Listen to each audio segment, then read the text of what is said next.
Salut à tous et à toutes, c'est SupraPhoenix. Aujourd'hui, on se retrouve pour un nouveau tutoriel sur mon PC. Alors oui, je reprends un petit peu ma chaîne, mais cette fois-ci, ça va pas être de la programmation. Alors il y en aura encore, ne vous inquiétez pas, on va faire du HTML, du CSS, peut-être même du JavaScript.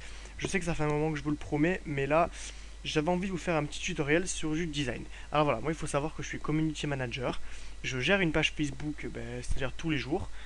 Et je suis amené à faire énormément de visuels sur Photoshop. Alors j'ai appris à utiliser malgré moi ce logiciel, mais je me dis qu'aujourd'hui, à l'ère d'Internet, quand on ne sait pas se servir de Photoshop et qu'on travaille dans une boîte qui est dans le web, ça peut être vraiment pas mal, même une grosse valeur ajoutée de savoir comment s'en servir.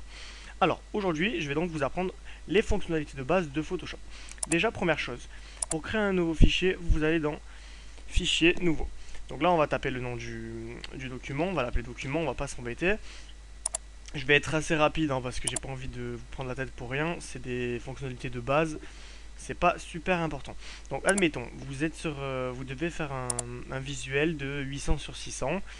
800 sur 600, donc voilà, vous avez besoin de faire ça régulièrement.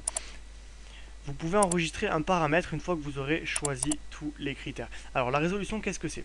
On va faire par étapes. Déjà la largeur et la hauteur, ça je pense que j'ai pas besoin de vous l'expliquer. C'est la résolution que vous allez utiliser pour l'écran. Maintenant, la résolution 72 dpi. Alors, qu'est-ce que c'est? Pixels par pouce, c'est des dpi. C'est le nombre de points par pouce. C'est la résolution qui va vous permettre un affichage correct sur tous les supports. C'est-à-dire 72 dpi, c'est pour un écran web. Donc quand vous êtes sur le web, vous faites en 72 dpi. Si par exemple votre image elle a pour vocation d'être sur un blog, 72 dpi ça sert largement. Cela dit, si on veut passer sur de l'impression, c'est-à-dire que si vous voulez faire une affiche pour votre chat que vous avez perdu par exemple, vous allez passer en 150 dpi. Pourquoi 150? Parce qu'en 150 dpi, la qualité d'impression sera correcte, alors qu'elle ne le sera pas en 72 dpi. Ça, c'est une erreur que beaucoup de gens font. C'est très important dans le domaine de l'imprimerie, il faut le savoir. Donc moi aujourd'hui, je vous fais cette petite mise au point parce que c'est vraiment important. Vous allez sûrement vous dire, bah attendez, j'en ai jamais entendu parler, c'est pas très intelligent, intéressant. Moi, je vous dis que c'est vraiment très important. Maintenant, si vous voulez, par exemple, pour une entreprise, imprimer quelque chose dans un flyer, une carte de visite, quelque chose qui va être vraiment imprimé en masse, il va falloir passer en 300 dpi. 300 dpi, pourquoi 300 dpi? Parce que 300 dpi, c'est la plus grande entre guillemets qualité qu'on puisse avoir. Alors, on peut monter jusqu'à 500, 600, mais après ça ne sert plus à grand chose. 300 c'est parfait quand on va faire de l'impression. Votre document sera, cela dit, beaucoup plus lourd. Donc nous on va faire quelque chose dans le web, pour l'instant on va rester sur du 72. Maintenant les couleurs. Alors je vais vous parler de seulement deux couleurs, deux types de couleurs plutôt. Il y a les couleurs RGB, donc ça revient à du RVB en fait, c'est du Red, Green, Blue, qui veut dire rouge, vert, bleu en français. C'est RVB en français, RGB en anglais. Alors, quand vous êtes sur un support web comme maintenant, on va utiliser du RGB parce que les écrans sont dotés d'une... le fonctionnement d'un écran fait qu'il affiche les couleurs en RGB. Si vous voulez passer sur de l'impression, ça va être du CMJN que vous pouvez voir ici. CMJN, alors c'est cyan, magenta, jaune, noir, si je dis pas n'importe quoi. Le N, je suis pas sûr, mais je pense que c'est noir. En fait, oui, c'est noir. Quand vous êtes sur une imprimante, je sais pas si vous avez remarqué, mais vous avez de l'encre cyan, vous avez de l'encre magenta, de l'encre jaune et de l'encre noire. Et en fait, ces quatre couleurs vont s'additionner et faire le résultat que vous allez voir sur votre papier. Mais il faut savoir quelque chose, les couleurs RGB et les couleurs CMJN ne sont pas identiques. C'est-à-dire que si vous avez un rouge pétant sur du RGB, le CMJN, il va peut-être pas pouvoir faire la nuance parce qu'il aura peut-être pas assez de couleur. Donc la couleur va être différente à l'impression que ce que vous l'aviez sur votre écran. Donc, il faut savoir, voilà, selon comment va être étalonné votre écran, c'est-à-dire que si par exemple votre écran il est mal réglé, la couleur ne va pas apparaître de la même façon qu'elle va apparaître sur le papier. Donc si vous voulez bosser sur du papier, si le visuel que vous travaillez a pour vocation d'être imprimé, vous passez sur du CMJN. Vous restez sur du RVB si vous souhaitez bosser sur du web. Là c'est l'espace de travail. Dans l'espace de travail, vous mettez du sRGB pour les écrans. Si c'est du CMJN, ça va être CMJN Coated Faux Gras 36. Ok, je vous ai fait un petit... Alors c'est vraiment de la base, mais c'est vrai que souvent les gens qui utilisent Photoshop n'ont aucune conscience des couleurs et de la qualité de l'impression, et je pense que c'est important de le rappeler parce que aujourd'hui beaucoup de documents sont d'une qualité atroce. Moi je suis dans mon école de marketing, je peux voir des marketeurs qui font des visuels, on se demande si un jour ils ont appris à utiliser Photoshop voire Paint. Donc voilà, c'est pour ça que je voulais vous expliquer ça. Maintenant ceci étant dit, on met OK et on a un nouveau document. OK, Photoshop c'est du pixel. Qu'est-ce que c'est du pixel? Alors en fait, il faut savoir que si vous avez une image et que vous l'agrandissez, elle va se pixeliser. Par exemple, si votre image fait 200 x 300, mais que votre support est de 800 x 600, si vous l'agrandissez, vous allez perdre des informations. L'image va s'étirer, mais il ne va pas y avoir des pixels qui vont se créer. Illustrator, lui, il va travailler en vecteur. Le vecteur, c'est quoi? Ça va être une police d'écriture, ça va être un logo, et en fait, ça va être des points qui vont être posés sur du papier, qui vont faire que même si on augmente la taille, les points vont juste dilater, mais ils ne vont pas perdre en qualité. Là, on est sur du pixel sur Photoshop, c'est pour ça qu'il y a une distinction entre les deux logiciels. Donc Photoshop, c'est très bien pour faire des montages photos, c'est très bien pour faire des petits visuels sympas et les imprimer, mais c'est pas bien pour faire des logos, c'est pas bien pour faire des magazines par exemple, parce que sinon on est toujours dans l'augmentation du pixel et c'est mauvais. Alors, les petites fonctionnalités de base. Vous avez déjà un espace de travail classique, vous pouvez le mettre espace de travail ici, vous pouvez choisir les indispensables par défaut, c'est-à-dire qu'il se met comme si vous veniez de télécharger Photoshop, donc c'est les fonctionnalités de base. Moi je l'ai un petit peu customisé, si je peux dire. Alors, je vais essayer de vous montrer ça de manière pas trop lourde et rapide. Vous avez le pinceau. Alors, déjà, non, je sais pas pourquoi je commence par ça, c'est une mauvaise idée. Je vais vous expliquer déjà le fonctionnement des calques. Photoshop fonctionne en calque. Alors, qu'est-ce qu'un calque? Un calque, c'est une... imaginez que vous posiez des feuilles calques, du coup, l'une par-dessus les autres. Si vous dessinez une fleur sur la première feuille calque, vous posez une autre feuille calque où vous faites un soleil, les deux éléments ne seront pas sur la même feuille. C'est-à-dire que vous pourrez les déplacer facilement et l'un n'interagira pas avec l'autre. Et ça, c'est génial parce que on arrive à quelque chose qui est vraiment bien, c'est qu'on a une liberté de mouvement dans ces calques qui est vraiment génial. Et ça, c'est vraiment important de l'avoir parce que sinon, vous allez modifier un calque et tout va se modifier avec. Si par exemple, je vais augmenter la luminosité du soleil que j'ai dessiné, ça va être problématique parce que si j'ai la fleur qui prend de la luminosité aussi, c'est pas ce que je veux. Donc on va faire un exemple tout de suite, hein, je vais pas tergiverser 50 ans. Alors là, j'ai fait une petite action tout à l'heure. Là, c'est l'arrière-plan. L'arrière-plan, c'est quelque chose qui est par défaut dans Photoshop. C'est le premier calque. Si je veux créer un autre élément, alors en bas à droite, vous avez un petit bouton créer un calque. Ou alors il faut aller dans calque, nouveau calque. Je crée un calque que je vais après appeler soleil par exemple. Et donc là, vous avez en bas à droite le calque soleil qui s'est créé. Donc on va créer un soleil. Alors on va faire quelque chose vraiment de très basique. Je vais prendre... Alors ici voilà, ce petit bouton, j'en profite pour vous faire tout en même temps. Ce petit bouton, c'est les formes. Alors si j'appuie une fois, j'ai le rectangle. Vous voyez ici, il y a une image de rectangle. Si je reste appuyé sur le bouton, on me propose rectangle, rectangle arrondi, ellipse, polygone, trait, forme personnalisée. Moi je vais prendre une ellipse parce que c'est ce qui ressemble le plus à un soleil. Donc là, la couleur est blanche, comme vous pouvez voir ici.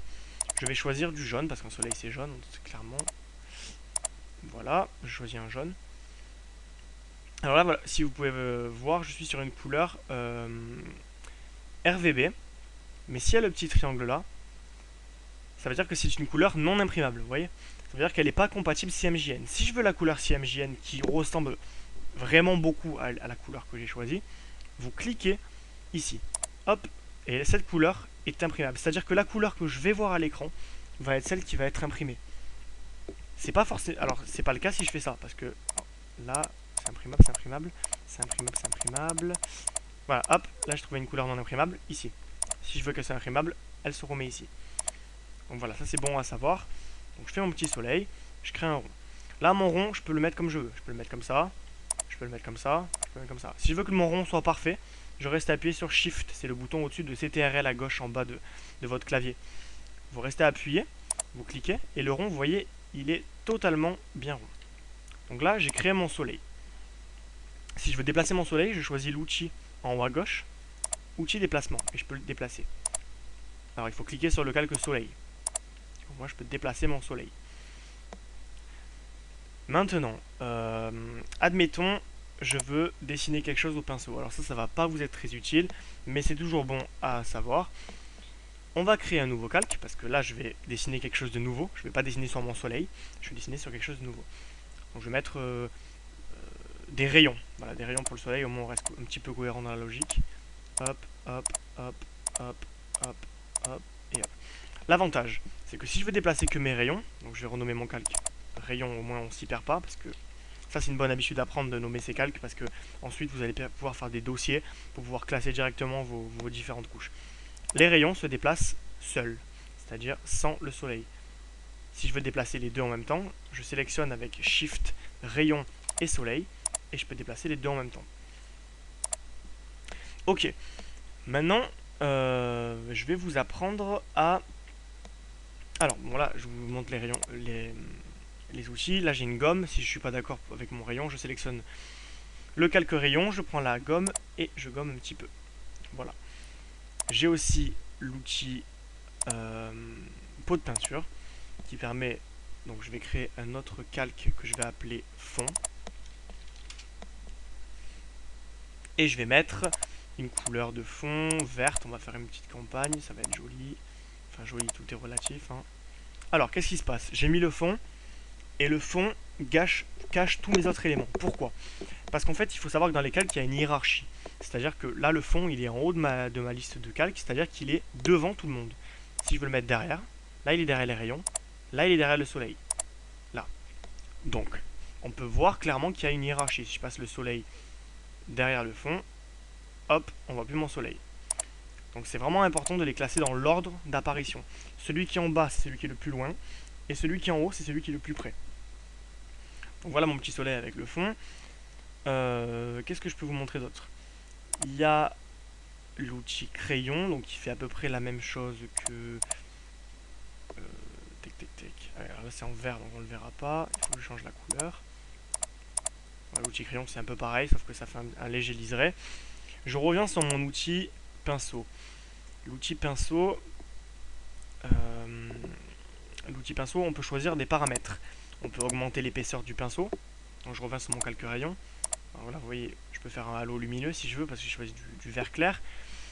Je peux choisir un fondu. Bon, c'est pas très joli, je vous l'accorde, mais ça peut toujours servir. Après, ça dépend comment on s'en sert. Hein. Tout peut être beau, comme tout peut être moche sur Photoshop. Hein. Je peux faire une lumière tamisée, voilà, donc c'est un peu plus doux. Il y a beaucoup de choses à faire avec Photoshop.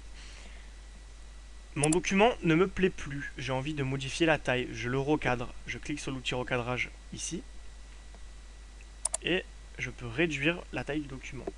Une fois que j'ai réduit, j'appuie sur Entrée et mon document a été rogné. C'est-à-dire que j'ai perdu des informations à l'écran et je ne peux plus les retrouver. Pour revenir en arrière si je ne suis pas content, je fais CTRL-Z ou édition annulée. Tac, je reviens où j'en étais. Ok. Maintenant j'ai la pipette. La pipette, bon, tout le monde connaît, c'est pour choper la couleur en cours. Regardez bien en bas à gauche la couleur. Là, si je me mets sur du jaune, hop, c'est du jaune qui apparaît. C'est pour récupérer des couleurs d'autres visuels. J'ai ensuite, donc, pour revenir dans les formes, le polygone, le trait, la forme personnalisée. La forme personnalisée, alors, c'est une forme du coup qui est proposée par Photoshop, plusieurs formes. En haut, quand j'ai cliqué sur forme personnalisée, j'ai ma liste de formes, qui peut être, bien entendu, il me semble, augmentée, parce qu'il n'y en a pas beaucoup. Donc, toutes. Ok, là j'ai toutes les formes qu'il me propose. Donc je vous accorde que ça fait un peu cheap, mais ça peut toujours dépanner hein, pour des petits visuels sympas. Hop, je crée un nouveau calque que je vais appeler bonhomme. Alors, bonhomme. Et ensuite, j'ai mon petit bonhomme qui apparaît à l'écran. Toujours pareil, je reste appuyé sur Shift pour garder les dimensions hauteur-largeur sans que la forme se déforme. Bon, je vous l'accorde, c'est très très moche. Hein. Plus je le vois, plus je me dis que je suis vraiment pas graphiste. Mais je vous montrerai tout à l'heure une façon vraiment efficace d'utiliser Photoshop et qui rend vraiment bien. Pour faire des montages rapides en quelques secondes et quelque chose d'impactant. Donc, Là pour l'instant je ne peux pas vous montrer ça parce qu'on est sur du visuel pur.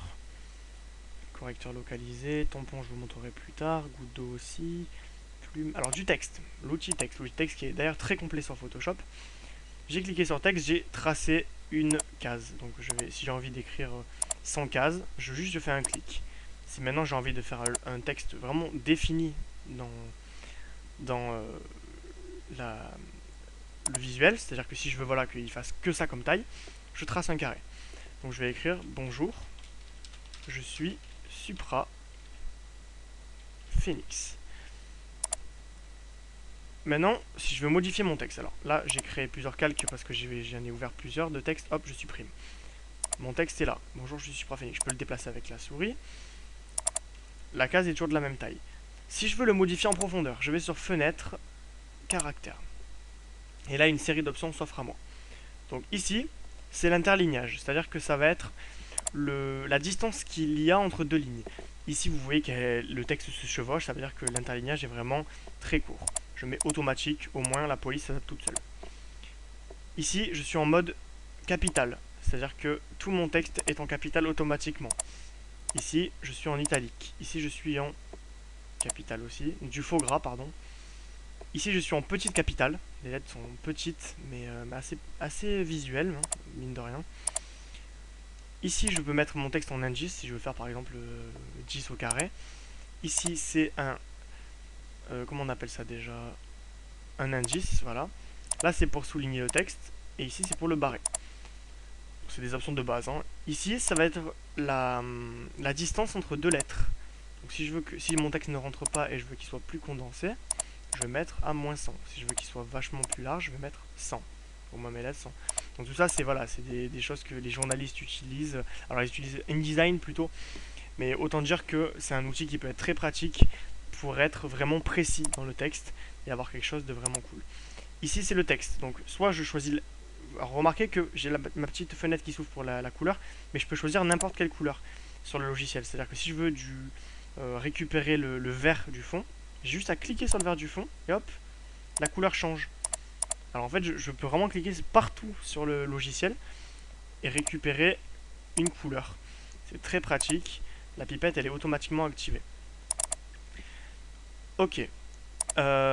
Ici, j'ai la police. Bon, je vous apprends rien. C'est pour changer la police de caractère. Ça, c'est tous les logiciels qui proposent. J'ai aussi donc les types de police parce que Sego Script, donc j'ai la régular et la bold. Je peux la mettre en bold, donc elle est en grasse. Je peux aussi la mettre en grasse artificiellement avec Photoshop. Donc là, j'ai une police plutôt bien grasse. Voilà. Qu'est-ce que je peux vous montrer d'autre? Là, c'est la hauteur du texte, donc je peux l'étirer. Alors, c'est pas très joli, mais on va mettre 150. Vous voyez, il est vachement étiré vers le haut. J'ai l'impression de vraiment un graphiste de l'an 2000, c'est horrible. Ici, c'est pour augmenter comment on appelle ça déjà? J'ai oublié le nom. C'est l'exposant, il me semble. L'exposant, voilà.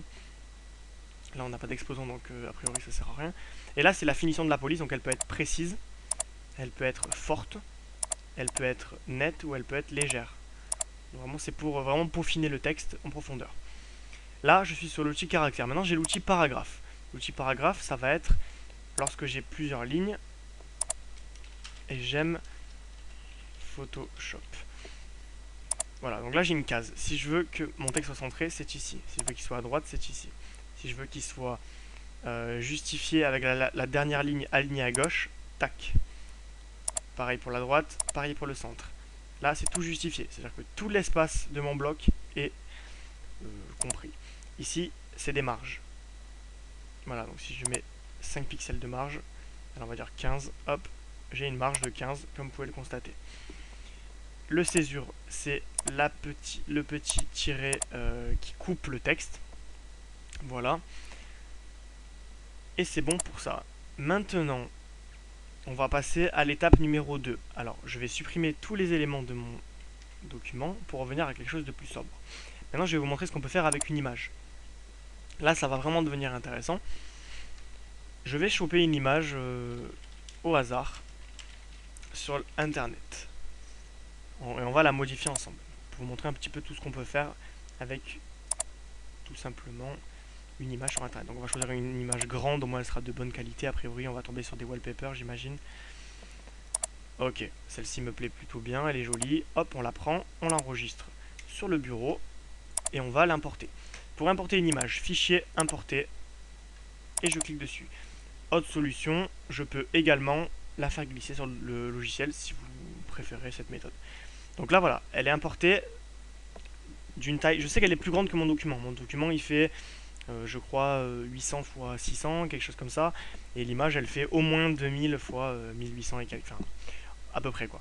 Donc ce que je fais, soit j'appuie sur entrée et c'est fini, elle est mise, soit j'appuie sur CTRL-T et j'ai des options de modification. Donc je peux la monter, la diminuer. Le problème c'est que là le ratio, vous voyez, ça écrase l'image. Donc ce que je vous propose de faire, c'est comme pour le cercle, de rester appuyé sur Shift. C'est-à-dire que dès que j'augmente ou diminue, le ratio n'est pas touché. Donc là je vais augmenter de telle sorte que tout le document soit pris par la photo. Je peux, voilà, si je préfère avoir un peu plus de soleil, la décaler avec les flèches vers la droite ou avec l'outil déplacement. Et je valide. Là j'ai mon image qui est mise sur Photoshop. Ça c'est fait. Maintenant, on va pouvoir utiliser des filtres sur l'image. Galerie de filtres. Alors, on a des filtres artistiques. Alors, bon, je vais vous dire, évitez quand même ce genre de filtres, à moins que ce soit vraiment utile ou que ça rende vraiment bien, parce que malheureusement, ils sont surutilisés. Et le problème, c'est que on tombe très vite dans le ridicule. Et si vous voulez pas tomber dans le ridicule, évitez d'utiliser ces filtres et faites plutôt quelque chose à la main. Vous avez donc le barbouillage, le contour postérisé, le couteau à palette, le crayon de couleur, le découpage, l'étalement. Donc là, vous voyez, on peut avoir un effet sympa quand même. Emballement plastique, bah, lui je le connaissais pas pour le coup, ça fait très très moche. Le grain photo, un néon, sous-couche, pastel, pinceau. Bon, je vous laisserai le découvrir vous-même. Ce que j'aime bien, c'est les textures. Il y a craquelure, effet mosaïque, grain j'aime bien. Il y a le patchwork, ça c'est très joli je trouve. Ça donne vraiment une dimension un petit peu pixelisée en mode jeu vidéo. On peut bien sûr modifier les paramètres, la taille du carré. Plus on augmente les carrés, mais plus l'image est... Le relief aussi, si on veut pas de relief. Si on veut beaucoup de relief. Donc on peut vraiment avoir un effet assez sympa qui peut nous permettre d'ouvrir un peu le champ des possibles. Moi j'aime pas, donc j'en mets pas. Quoi d'autre? L'image, je recommence. CTRL-T, vous pouvez modifier l'image. Si vous voulez un petit peu la mettre sur le côté, aucun problème. Vous l'augmentez, vous la bidouillez, vous la faites tourner avec le petit outil pivot quand vous mettez la souris à peu près sur le bord. Ok. Donc là on se croirait sur Titanic du coup. Maintenant, qu'est-ce que je peux vous montrer d'autre? Je réfléchis en même temps. C'est pas vraiment préparé ce tutoriel, c'est vraiment un petit peu du fait main d'un coup parce que j'avais envie de vous le faire découvrir ce logiciel. Ah ouais, alors je vais vous montrer, on va ouvrir un nouveau document. Non, ce qu'on va faire. Personnage, on va mettre. Je vais incruster quelqu'un sur la photo. Là, ça va être un gros morceau, croyez-moi. Alors un gros morceau, oui et non. Il va falloir que je vous explique un petit peu comment ça fonctionne. Je vais prendre une photo de quelqu'un déjà détouré en blanc.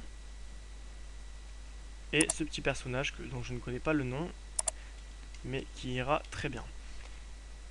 Ok, on peut ouvrir plusieurs documents sur Photoshop. Donc ce que je vais faire, c'est que moi je vais pas m'embêter.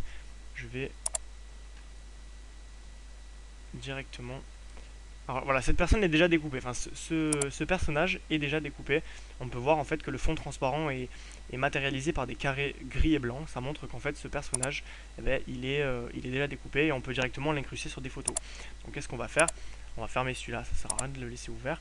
On va importer le personnage. Et donc on a un petit personnage qui est là, au calme, devant un coucher de soleil. C'est bien que je vous ai trouvé une image déjà découpée, je l'ai pas fait exprès, mais ça peut être utile pour vous montrer à peu près comment ça va rendre. Maintenant, je vais faire pareil avec ce personnage. Alors, il faut bien le découper, ce petit personnage. Hein. Vous voyez qu'il a un fond gris derrière.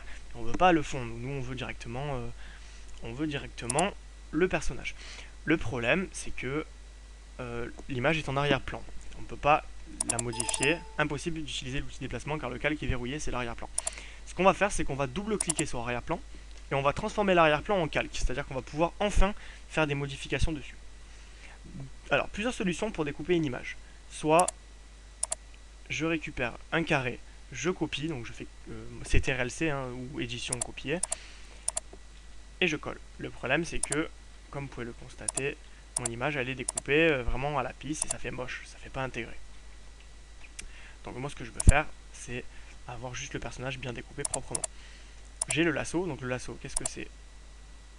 C'est découper le personnage comme ça, en rond. Là, il y a une sélection qui s'est faite. Le problème, c'est que bah, c'est pareil, on n'a aucune précision. Moi, ce que je veux, c'est quelque chose de très précis. Donc, je vais... alors là, c'est le niveau au-dessus. C'est la sélection rapide. Alors, la sélection rapide, comment ça fonctionne? Je choisis le calque que je veux impacter. Et je vais sélectionner les contours. Deux solutions. Soit je sélectionne les contours que je ne veux pas. Vous voyez, c'est très magnétique, en fait. Il arrive à faire il arrive à calculer la différence de couleur pour arriver à avoir un bon résultat, a priori. Donc là, voilà, j'ai sélectionné deux solutions. Soit je sélectionne le personnage en lui-même,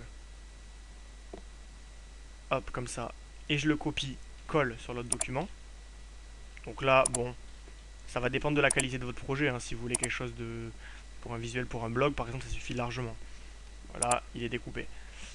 Maintenant, il y a quand même des petites traces, comme vous pouvez le voir. Alors, je vais resélectionner ça, et il va falloir...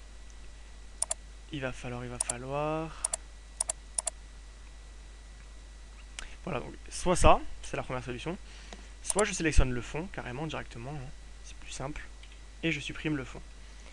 Donc il me reste plus que le personnage du coup, ça me paraît plutôt logique.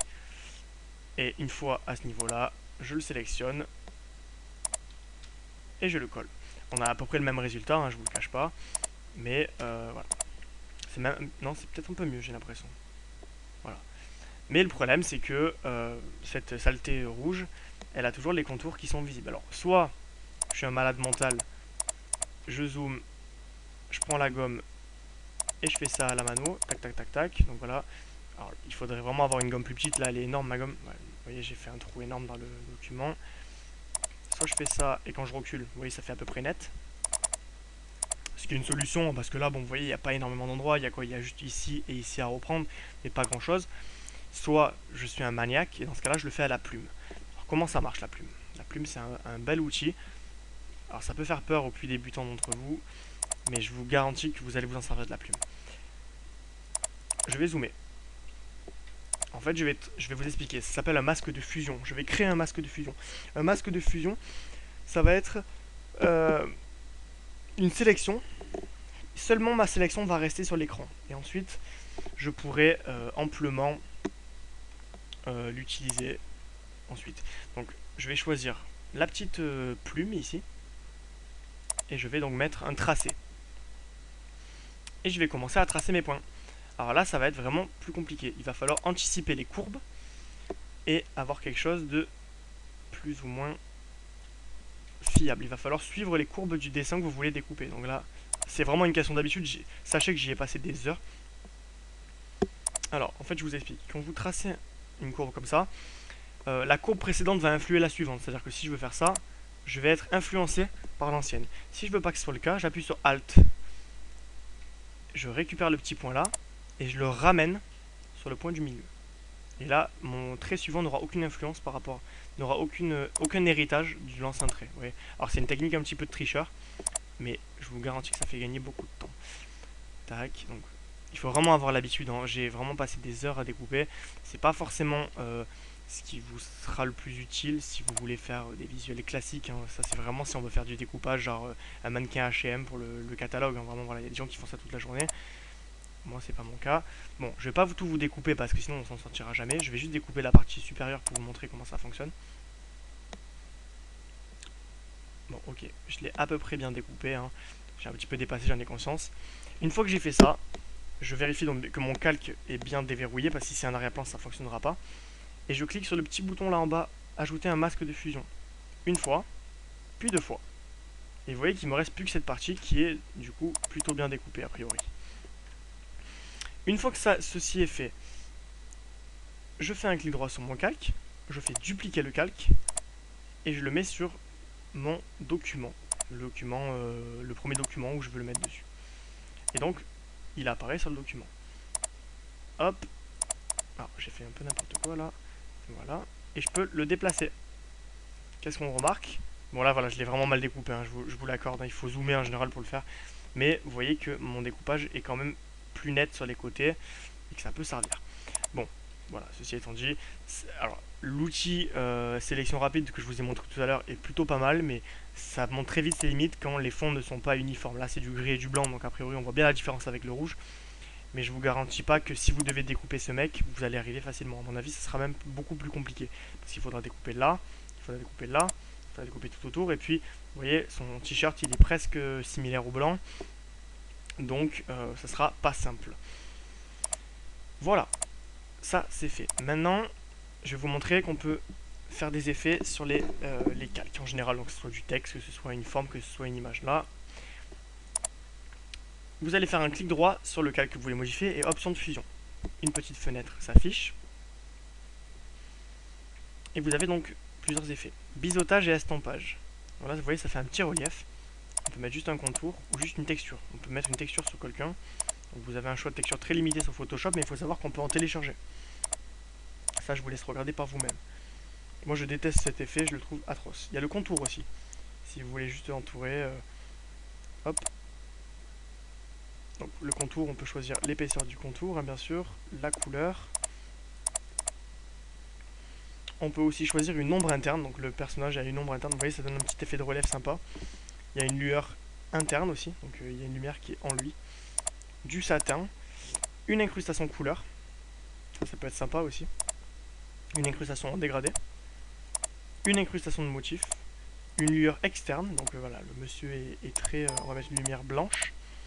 On va dire que monsieur est très lumineux aujourd'hui, hein.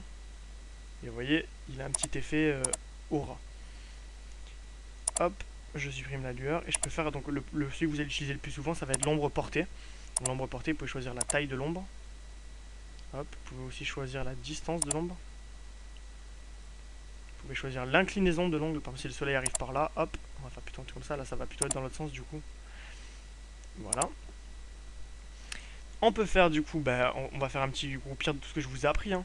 Vous allez sur outils forme personnalisée, vous allez choisir une petite bulle, parce que on va le faire parler, le petit personnage.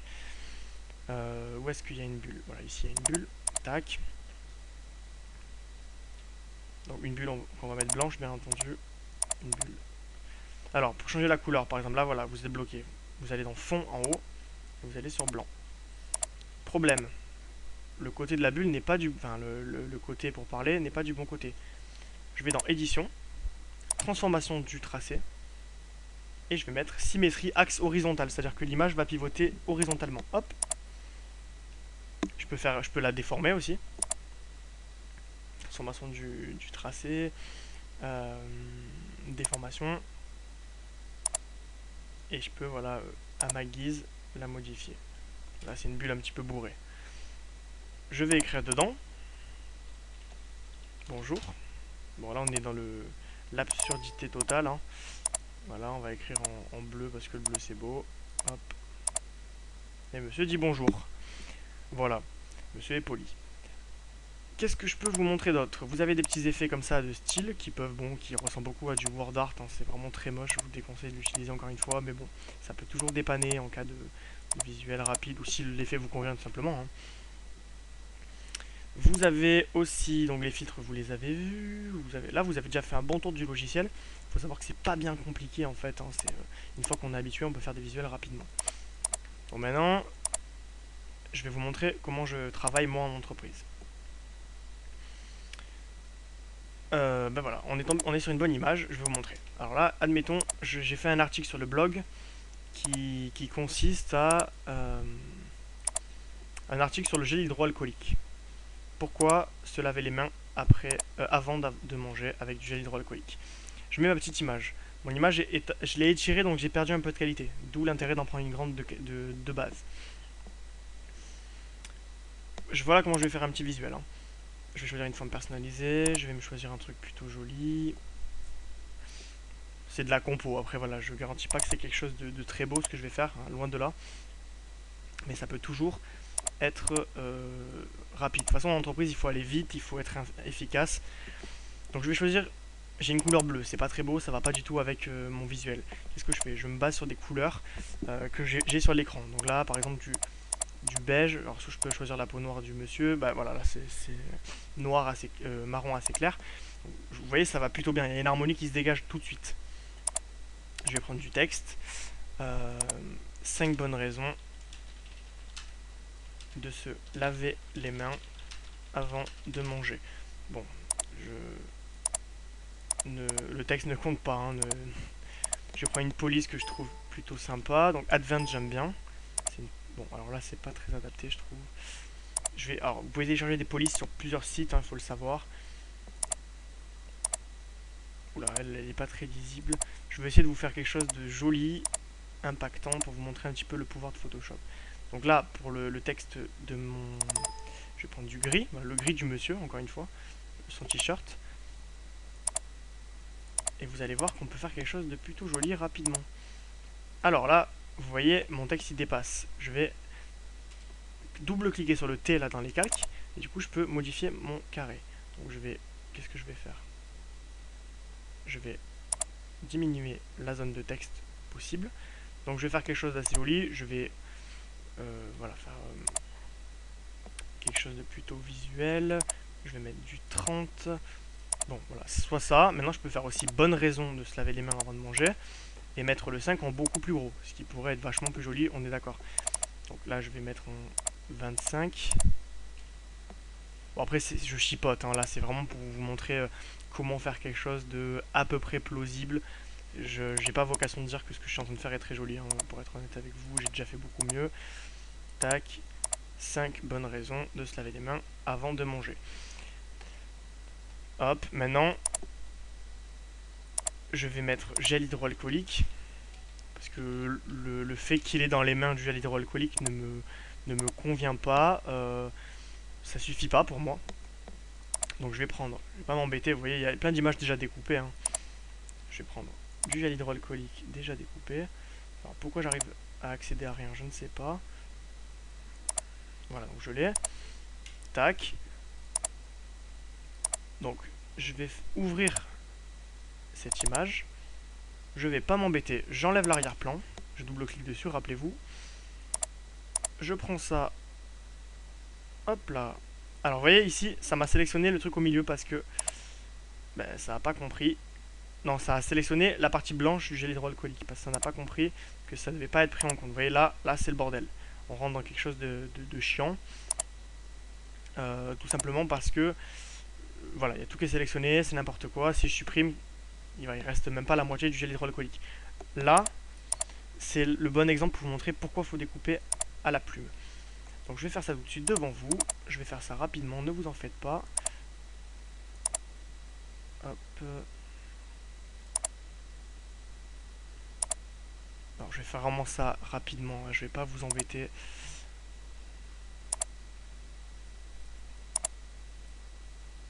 En plus c'est pas très compliqué de découper un flacon, hein. On va pas se le cacher. Tac. Alors là on voit, vous voyez on voit pas, c'est pour ça qu'en fait c'est passé, non, parce que le blanc, là ça et ça c'est la même couleur, du coup ça a cru qu'il y avait un trou. Et là c'est vous qui allez devoir presque l'inventer en fait, là, le bord. Simplement parce que vous le voyez pas physiquement. Bon, j'ai conscience que je découpe n'importe comment, mais c'est vraiment pour aller vite et pour pas vous embêter 4 heures avec mon découpage. Tac. Voilà, c'est vraiment pas fiable. Mais ça ira. Tac, tac et tac. Mon tracé est terminé, j'ai rejoint les deux bouts, j'appuie 2 fois ici. Et il me reste mon gel hydroalcoolique. Maintenant, on va dire que j'enregistre le fichier, je vais l'appeler gel hydroalcoolique. Non, pas PDF, du coup je l'ai exporté en PDF, c'est pas ce que je voulais faire. Je l'enregistre en PSD. PSD, c'est le format Photoshop. Hop, alors je pouvais aussi le dupliquer directement comme je vous ai montré tout à l'heure. Je vais faire fichier, importer, Pocket Gel, et il est là. Donc voilà, ça peut faire une jolie pub pour du Pocket Gel. Hein. Je vais le mettre, on va dire, je sais pas moi. On va le diminuer parce qu'il est un peu gros. Tac, on va le faire pivoter. Hop, on va lui mettre une lueur externe parce qu'on va dire que c'est un produit qu'on doit promouvoir. Donc il faut qu'il soit visuel. Hop, une petite lueur externe qu'on va agrandir en termes de taille. Hop, et je le mets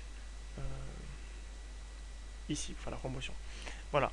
Donc vous pouvez voir qu'on peut faire des trucs assez rapidement avec Photoshop qui sont vraiment plutôt sympas.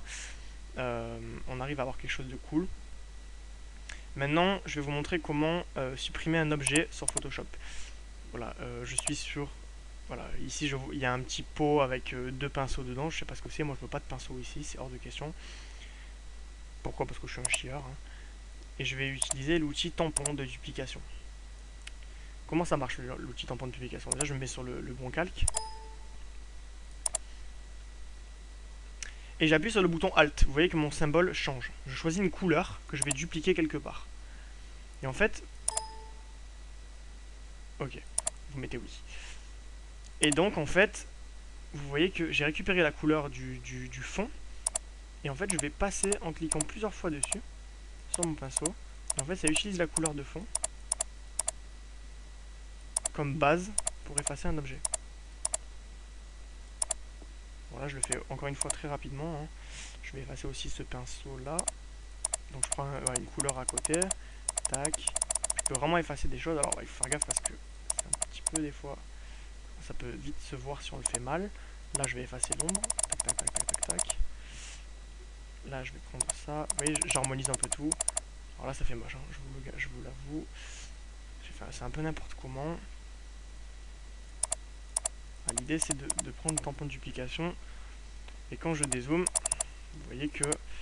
Bon, ça se voit parce que je l'ai fait rapidement, mais il n'y a plus les pinceaux. Je les ai fait disparaître de mon image. Et je peux du coup retoucher beaucoup de choses comme ça. Que vous dire d'autre? Ben, je pense que là on a fait un bon tour de Photoshop hein, pour commencer. Je vous ferai sûrement un autre tutoriel pour vous faire un complément. Là a priori c'est plutôt pas mal. Alors qu'est-ce que je peux vous montrer d'autre vite fait avant de vous quitter? Les dossiers. Je peux créer un dossier où je vais mettre par exemple un dossier que je vais appeler texte.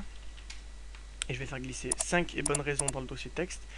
De la sorte que je peux fermer mon dossier si ça me gêne. Je peux le réouvrir. Et si je veux modifier, bouger tout le texte en même temps, je bouge juste le dossier texte. Pas besoin de bouger un par un. Donc j'ai une certaine cohérence. Ensuite, je vais vouloir mettre un effet de lumière. Je veux éclaircir mon image avec l'homme qui se lave les mains. Seulement, je ne veux pas modifier tout le reste. Donc je vais sélectionner cette photo et je vais aller ici. Ici, j'ai des options pour modifier mon image. J'ai la luminosité contraste, je vais augmenter la luminosité. Tac, vous voyez qu'il n'y a que ça qui bouge, le reste ne change pas. Un contraste plus élevé. Hop. Si je veux... Alors je le supprime. Si je veux simplement une courbe.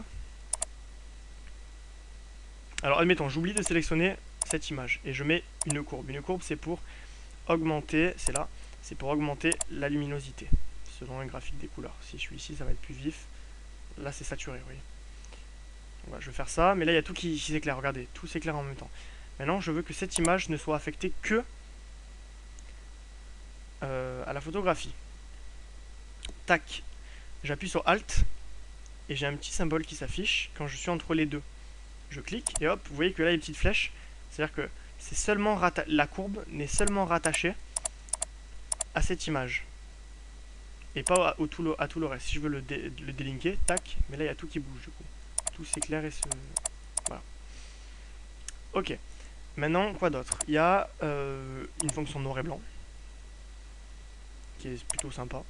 Il y a une balance des couleurs pour voilà, je veux qu'il y ait plus de rouge dans l'image, plus de bleu. Je veux qu'il y ait plus de magenta et moins de vert. Voilà, on peut vraiment faire des mélanges de couleurs qui peuvent donner des teintes aux photos. Je peux aussi jouer avec les filtres photos, mais ça c'est un filtre réchauffant, un filtre rouge. Ça c'est des trucs déjà prédéfinis. Hein. J'ai aussi du sépia. On va éviter le sépia, c'est moche, hein, soyons d'accord. Balance des couleurs. Je peux inverser les couleurs, je peux faire une recherche. Donc il y a beaucoup de trucs, je vous laisse découvrir aussi un peu par vous-même parce que je peux pas vous faire le tour du logiciel en entier, c'est impossible. Je vais avoir une vidéo qui va faire 8 heures. Et qu'est-ce que je voulais vous montrer d'autre? Donc ça, si vous les avez vus, c'est quand on double-clique dessus. On peut aussi gérer l'opacité de la photo. Voilà, je peux mettre une opacité plus claire. Si je veux que qu'on voit à travers mon gel hydroalcoolique, je le sélectionne et je mets opacité. Voilà, là, on voit qu'il disparaît un petit peu. Autre chose, j'ai envie de mettre une photo simplement dans un rond ou dans un carré. Vous voyez, j'ai pas envie qu'elle fasse toute mon image. Donc je vais créer un rond, une ellipse. Ici, voilà, un rond d'une couleur, n'importe laquelle. Maintenant, je vais prendre une image de Docteur Content. Pourquoi Docteur Content? Vous allez comprendre pourquoi. Genre, j'ai envie de faire quelque chose, genre approuvé par le docteur Gilbert. Il a l'air très content. On va voir si le docteur Gilbert est content. Alors, l'image est de très mauvaise qualité, je le sais. On va prendre et on va le faire glisser dans Photoshop. Et donc, docteur Gilbert, j'ai envie qu'il soit en rond. Et pas en carré comme ça. Ce que je fais, c'est que je le mets sur mon rond. Je mets donc l'image l'image, je vais la mettre au-dessus de mon ellipse, qui va me permettre de faire les contours. Et je vais faire ce que je vous ai montré tout à l'heure. J'appuie sur Alt entre les deux et j'appuie. Et du coup, Dr Gilbert, il est simplement dans mon ellipse. En fait, c'est ce qu'on appelle du coup un masque de fusion. C'est un conteneur. Et donc, je vais donc réduire les deux en même temps. Donc là, d'où l'intérêt de faire un dossier. Je vais créer un dossier que je vais appeler Dr JJ. Je prends les deux, je les fais glisser dans le dossier, hop, et j'ai le dossier Dr JJ où je peux modifier les deux en même temps. Je vais donc réduire les deux images. J'ai fait CTRL-T comme je vous ai montré pour réduire. Je vais faire option de fusion. On va mettre une petite ombre portée pour faire joli. Voilà, une ombre portée. Je vais mettre un contour. Pourquoi pas. Hein. Et je vais mettre approuvé par Dr JJ. Tac. Je vais prendre un petit rectangle que je vais mettre en dessous.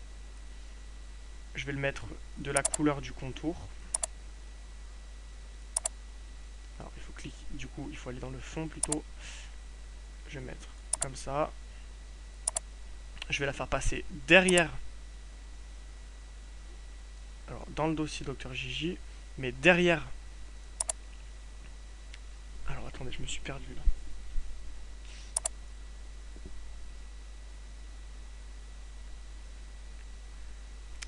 Où est mon carré? Mon rectangle plutôt.